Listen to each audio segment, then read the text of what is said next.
Hi everyone. Today we're going to talk about trigonometry in the plane. So we're very comfortable now, I hope, with the trigonometric ratios whenever we have triangles, right? We use opposites, adjacents, and hypotenuse. So today we're going to consider the following problem.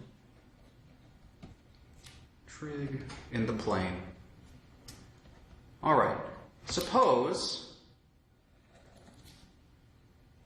instead of a triangle, we're going to live in the Cartesian plane, xy coordinates. And suppose in the first quadrant, we have a nice little angle theta in standard position. So it's along the initial edge is along the positive x-axis, the terminal edge, I wanted the first quadrant in this first example.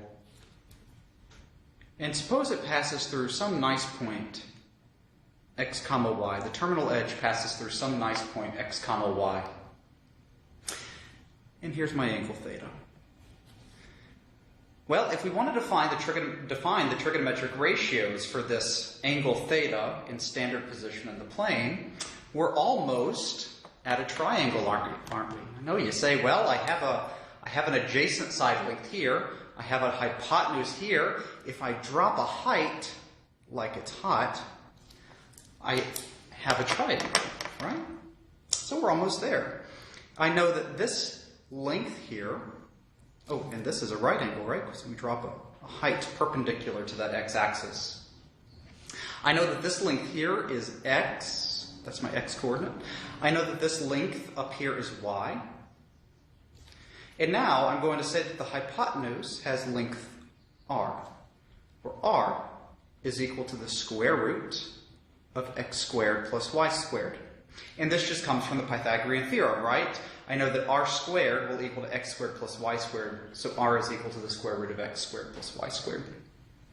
And so from this, let's define the trigonometric ratios in the plane.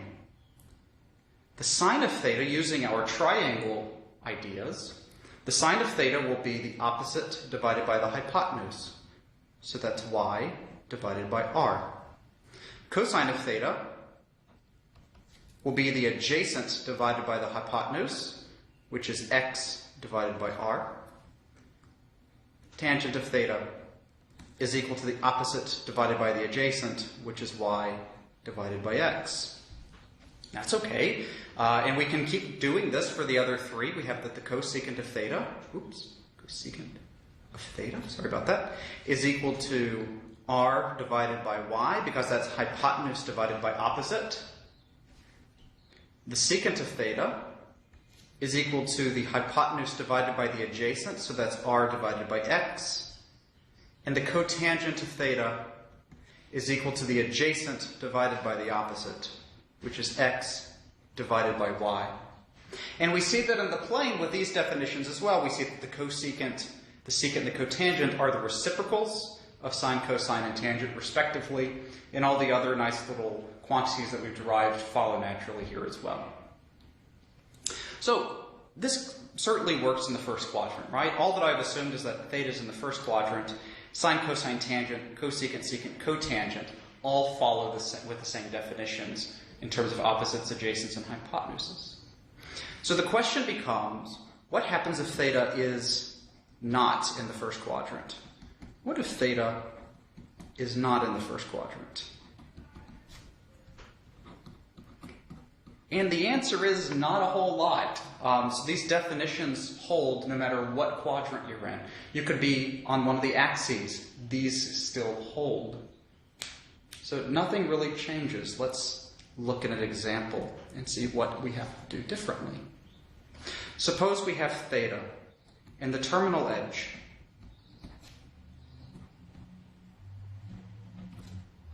of theta passes through the point -3, 2. So let's sketch it. So we have a terminal edge of theta, and it passes through the point. So the terminal edge passes through the point -3, 2 whenever theta is drawn in standard position. So let's sketch this. Well, we want to sketch -3, 2, so that's 1, 2, 3, 1, 2. So it's going to pass through this point here. We're in standard position, so we always start at the origin. Our terminal edge always starts at the origin, and we'll go out towards that point there. Sorry, that should be a straight line. Sorry about that. And our angle theta comes around like this. Here's our angle theta. And this point here is -3, 2. So now the question becomes, what's the sign of theta? Well, what do I know? I know that this x distance is -3. I know that this y distance is +2. And I can find the hypotenuse, or this length r, by using our formula up here, square root x squared plus y squared. So -3 squared is 9, plus 2 squared is 4, so 9 plus 4 is 13. So we have that r is square root of 13. And with this, we can generate all 6 of our trigonometric functions. Let's do that. Sine of theta is 2 divided by the square root of 13. Cosine of theta is equal to -3 divided by the square root of 13. Tangent of theta is equal to 2 divided by -3, or if you prefer, -2/3. Oops, and I'm off the screen. Sorry about that. A little too low. Sorry. So tangent of theta is equal to 2. That's the opposite over -3, so that's y over x. Y over x. We can write that as -2/3. For the other three, we have the cosecant of theta, and we can use our reciprocal identities. So this is root 13 over 2.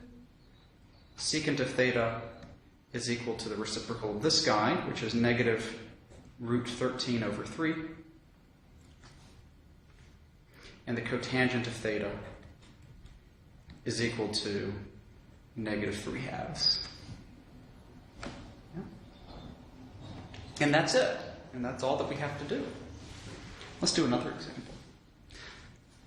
There's some ambiguity here because we chose to draw our angle theta in the counterclockwise direction. Means this is a positive angle theta. But what happens? So the question that we're going to address now is what happens if our angle theta instead wrapped the other way around? What happens if we went the other way? And again, the answer is not much. Not much changes. Not much. So let me get my paper set. All right.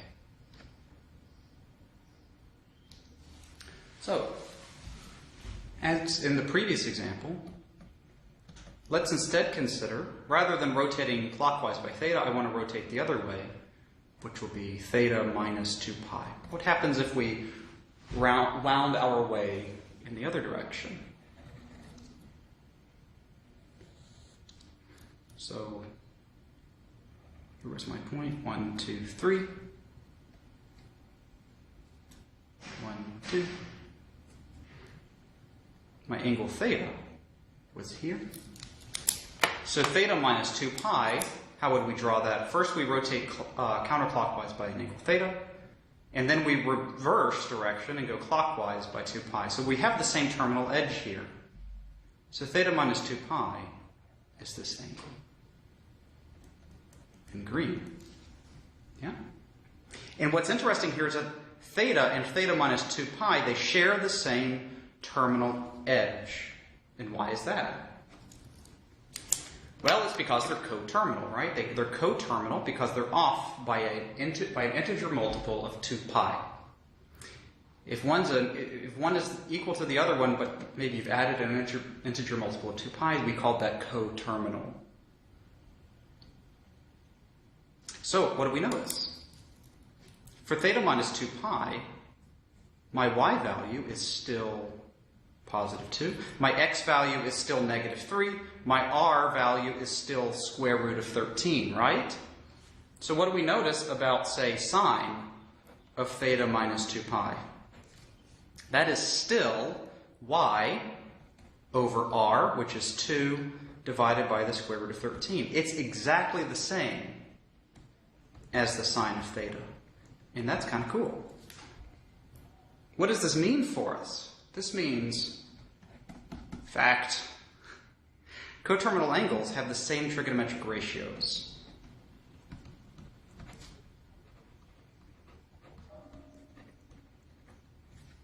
have the same trig ratios. And this is going to be really helpful for us. All right, let's do another example. I'm going to switch papers.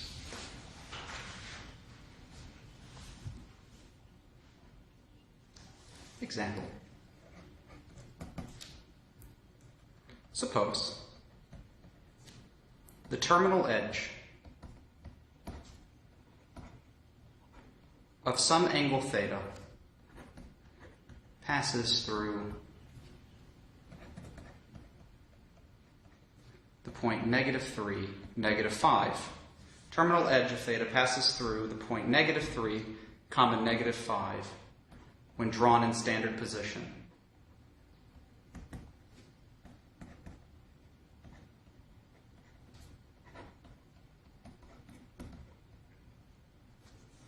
Compute. Let's compute, say, the secant of theta and the tangent of theta. So you might want to pause the video, sketch this angle, and compute this yourself. All right, so let's sketch it. Standard position, I always start by drawing an xy coordinate plane, the Cartesian plane. I know that it's going to pass through the point -3, -5, so I need to go 1, 2, 3 units in the negative x direction, and 1, 2, 3, 4, 5 units in the negative y direction. So I need to pass through this point in the third quadrant. And now, how do I draw my terminal edge?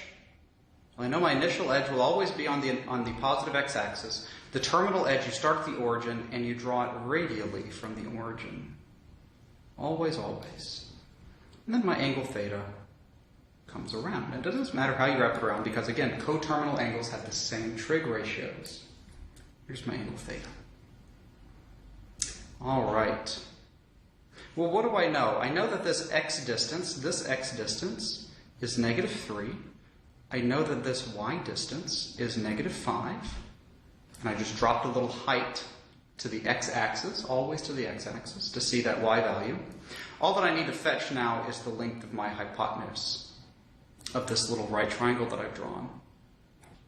And the length of that hypotenuse is the square root of 34, which is 25 plus 9. All right, so now we're ready. We can compute the secant of theta.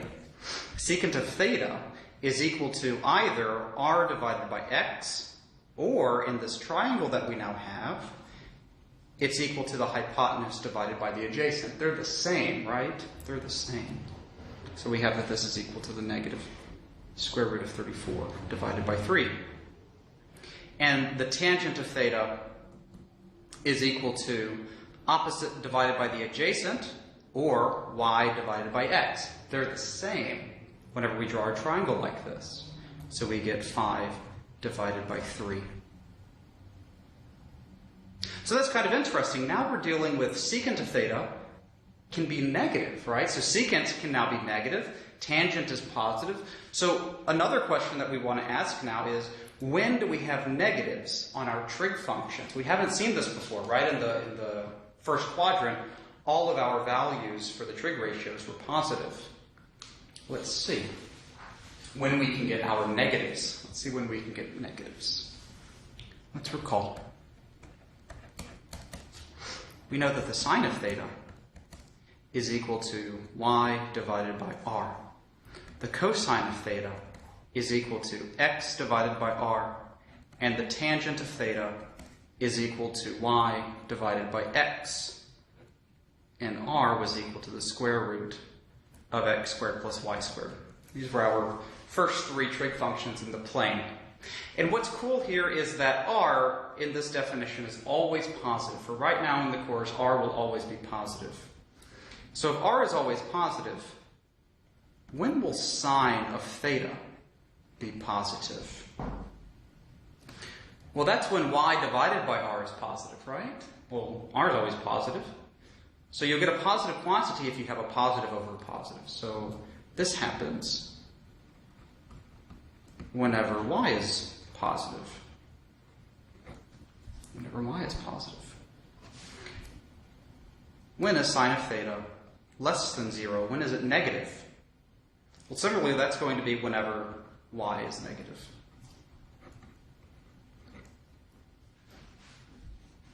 Because if y is negative, you have a negative over a positive, which has to be negative. What about cosine? Cosine of theta is positive whenever, what's the value here that determines it? It's x for cosine. Cosine is positive whenever x is positive, and cosine is negative whenever, oops, that's not how you spell that, is it? Whenever x is negative. So if x is negative, we have a negative over a positive, which makes cosine negative. What about tangent? When is tangent of theta positive? Well, tangent of theta will be positive whenever this ratio is positive, right? Well, if y is positive, then I know that x must also be positive for this ratio to be positive. But what if y is negative? If y is negative, then x must also be negative for this quotient to be positive, right? So tangent is greater than 0 whenever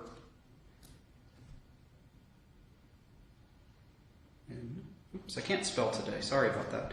Whenever x and y have the same sign, SIGN sign in this case, SIGN sign.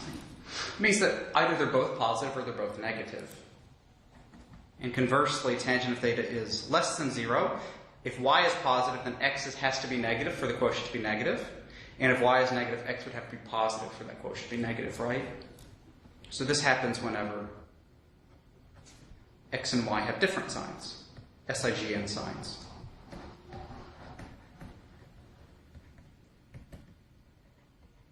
SIGN sign. All right, let's see how we use this. Let's see an example.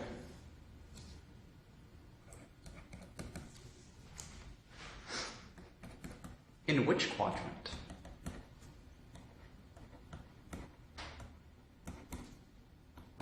is tangent of theta bigger than 0 and cosine of theta less than 0? In which quadrant is tan theta greater than 0 and cosine theta less than 0? You might want to pause the video and try to figure this out yourselves. So if tangent of theta is positive, if it's greater than 0, that means that x and y have the same sign.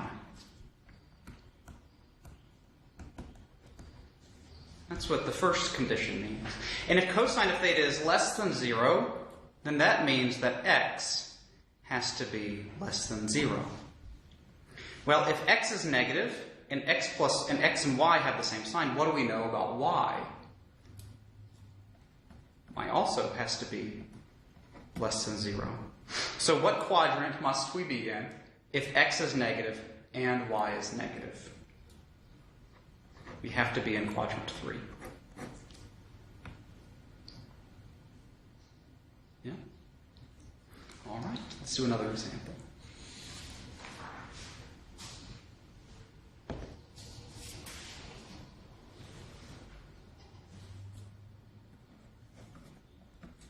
Suppose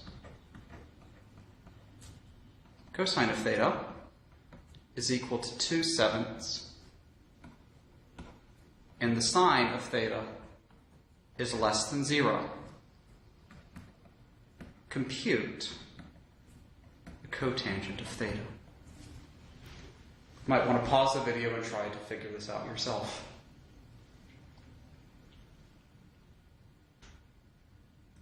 All right, so if the cosine of theta is 2/7 and the sine of theta is less than 0, what quadrant will we be in? What quadrant is this?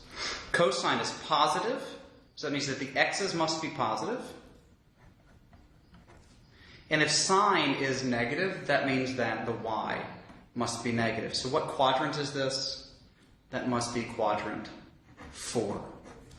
So let's begin by drawing this in standard, this angle theta in standard position And we know that we have an initial edge on the positive x-axis, and it's going to come into the fourth quadrant.